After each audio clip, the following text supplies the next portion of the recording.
बेलापुर गांव में पतलू और मोटू नाम की दो लड़कियां रहती थी। पतलू एक गरीब लड़की थी और मोटू बहुत ज्यादा अमीर लड़की थी।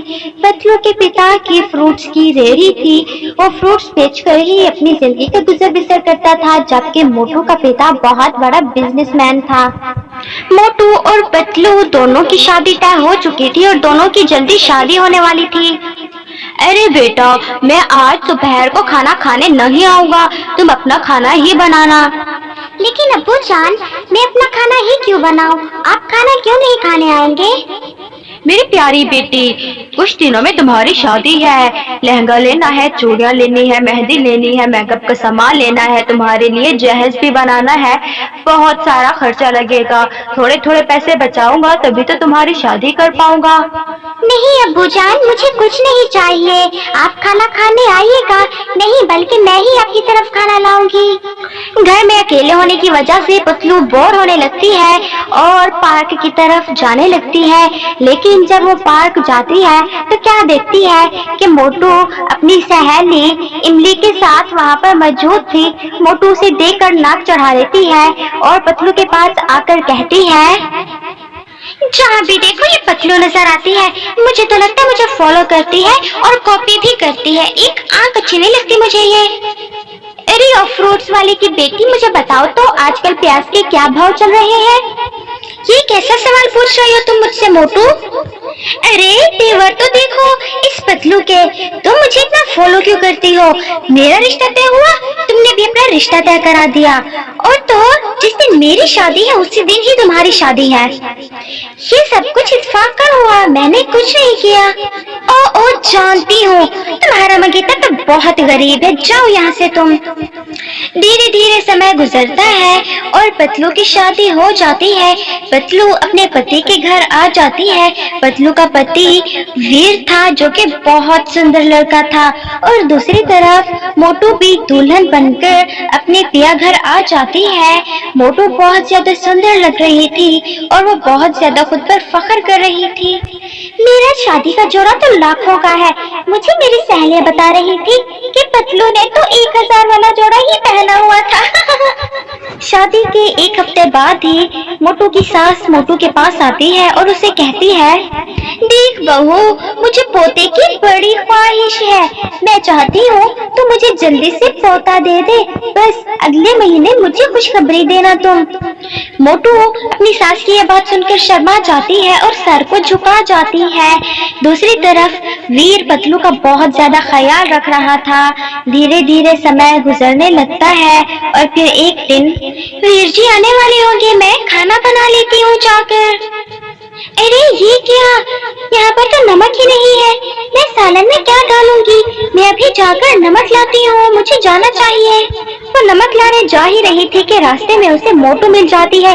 उसे देखकर मुस्कुराने लगती है और फिर मोटू पतलू से कहती है, अरे पतलू, तुझे पता है जो जोड़ा तूने पहना हुआ है बिल्कुल ऐसा ही मेरी नौकरानी का है, उसने भी खरीदा था सेल से, लेकिन मेरा जोड़ा देखो तुम, लाखों का है, और मेरे गले में हार देख रही हो तुम, चंदन हार है ये। मुझे इन चीजों से कोई फर्क नहीं पड़ता, मैं अपने पति के साथ बहुत ज्यादा खुश हूँ। हाँ, तुम और क्या कहोगी, तुम्हारे घर में तो साइकिल भी नहीं है, मैं तो कारों में घूम रही हूँ, सीधी सी क्यों नहीं कह देती, बहुत ज्यादा जेलस हो तुम मुझसे। लेकिन पतलू उसकी बात अनसुनी करके आगे चल देती है। उसी दिन शाम को पतलू बेहोश होकर गिर जाती है। फिर डॉक्टर उन्हें गुड न्यूज देता है कि वीर अब्बू बनने वाला है और पतलू अम्मी। दोनों ये बात सुनकर बहुत ज्यादा खुश थे। दूसरी तरफ मोटू की सास की सहेली मोटू की सास से मिलने आती है। अरे झटका, तू मुझे ये बता, तेरी बहू उम्मीद से हुई कि नहीं? मेरी बहू तो उम्मीद से है और 9वां महीना चल रहा है, कुछ दिनों में ही डिलीवरी होगी उसकी। अरे बॉक्सर बहन, ऐसी किस्मत कहाँ, 4 माह होने को आए हैं, अभी तक उस कलमोही ने कोई खुशखबरी नहीं दी। मैं तो परेशान होकर रह गई हूँ, 1 माह और देखती हूँ, नहीं तो मैं अपने बेटे की दूसरी शादी कर दूंगी।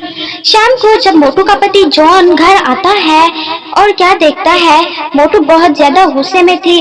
वो मोटू से वजह पूछता है तो मोटू से कहती है, आज आपकी माँ की सहेली आई थी और आपकी माँ उसके सामने मेरी इंसल्ट इंसल्ट कर रही थी।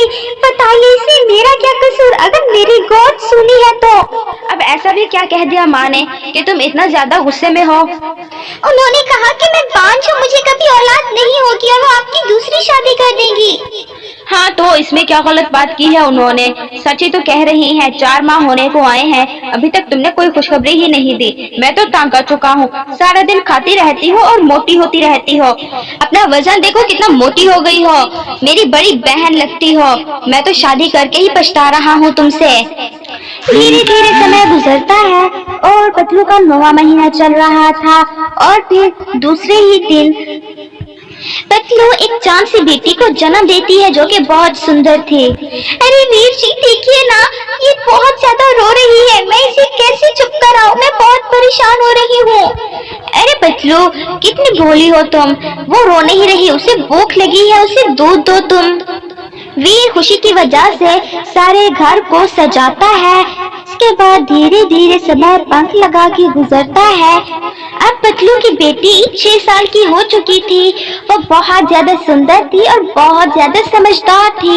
लेकिन दूसरी तरफ जॉन एक सुंदर सी लड़की को घर लेकर आ जाता है। मोटू से देखती है और जॉन से पूछती है, जॉन जी ये लड़की कौन है और आप इसके साथ क्या कर रहे हैं? आप इसे यहाँ पर घर क्यों लाए हैं?